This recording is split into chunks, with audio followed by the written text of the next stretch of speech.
Daddy soldiers. Yes, yes, I know. Wearing all black makes the film like grainy and weird, but I can't wear white because it just blows everything out because my white balance is so off. What else am I supposed to wear? Color? Since I did my book purge a little while ago, a lot of people are like, how many books do you own? Like, what is your TBR pile? So in the next little while, I'm gonna do a couple of TBR related videos. Please leave down below if you do like that kind of thing. I'm not really sure if people actually like me just being like, here's a bunch of stuff I haven't read yet. Is that interesting? Today's video is going to be the TBR tag because damn do I have a lot of things I need to read. First question on the TBR tag list is, how do you keep track of your TBR pile? The easiest answer is that I don't. Oh wait, no, that's not entirely true. I do have one shelf that is like time-sensitive advanced copies that I need to read and review, but other than that, it's just a free-for-all. Question 2 is that, is your TBR ebook or print? And it is exclusively print. Yes, I'm one of those people. I need to have an actual book. I don't like ebooks. I'm not against them, but I still prefer having a solid book in my hands to hold and feel and weigh my shoulder down. Question 3 is, what book has been on your TBR pile the longest? And I actually think I got rid of the one that's been on my TBR pile the longest. So one that has been like longer-ish is the entire Brandon Sanderson's Mistborn trilogy that I got 2 years ago.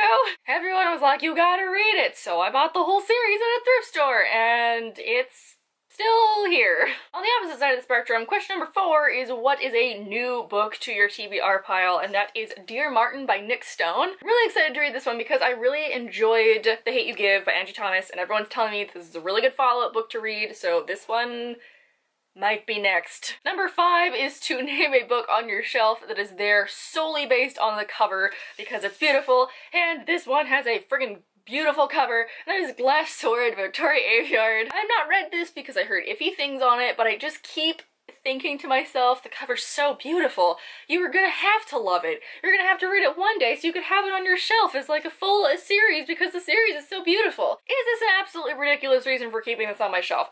Absolutely. Number 6, you guys saw in my book purge video if you did watch that, because it's a book that you are never going to read on your TBR pile. And I finally come to the conclusion that I'm never going to read Splinter by A.G. Howard. The reason I say this is because I have bought this book on 3 separate occasions, and I've never read it. I just keep giving it away, so it's just not gonna happen, I don't think. And this is in my book purge pile, about to go to the thrift store. Number 7 is a unpublished book on your TBR pile that you're really excited for, and I am very, very excited because on February 13th, The Strange and Deadly Portraits of Bryony Gray by Erin Latimer comes out, and I'm so excited because that's my friend, she's one of the word nerds, and I can't wait to finally have it in my hands. And if anyone's interested, this is about the granddaughter of Dorian Gray who can paint portraits that come to life as evil, creepy monsters, and it is a middle grade, and I love Dorian Gray, and Erin's really great, and I just can't freaking wait to read this thing. Number 8 is a book on your TBR shelf that everyone's read but you, and for me, I am going to pick The Handmaid's Tale by Margaret Atwood because I just don't like Margaret Atwood. Margaret Atwood, you seem like a cool lady, and I know I've said this a bunch of times before, but I'm just not into your stuff.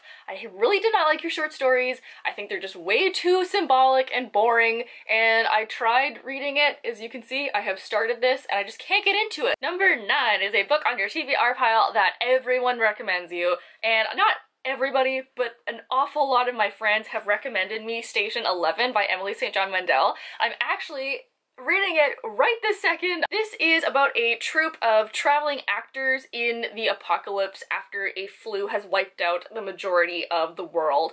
And it's kind of like a boringer version as if the apocalypse happened, and this book is just ripping my heart out right now. It's so well written, and it's such a cool concept that's not too hard to think about, and that's kind of what makes it scary.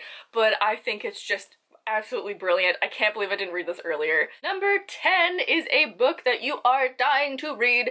Let me tell you, I'm absolutely dying to read Red Rising by Pierce Brown. I know this has been out for a whole lot of years already, and the 4th one just came out, but I just keep rehearing that it's fantastic. And I'm not a big sci-fi person, but so many people have said I have to read this, and then the 4th one comes out, and it looks really cool, so I am dying to read this. This is probably going to be my next read. Number 11 is, how many books are on your TBR shelf? Technically it's supposed to be on Goodreads, but I don't use Goodreads as much as I should. So how many books are on my TBR shelf? I have no idea. A lot squared. Please let me know down below if I have picked some good ones. Please let me know what I should read next, because there's a whole empty shelf now in my TBR shelf, and I need some more things to fill it. Also, please leave down below what is on your TBR pile, because as you can see, I read an awful lot. Maybe I can definitely tell you which ones to start next. I hope you guys are all having a nice day wherever you are, and I will see you all next week. Bye!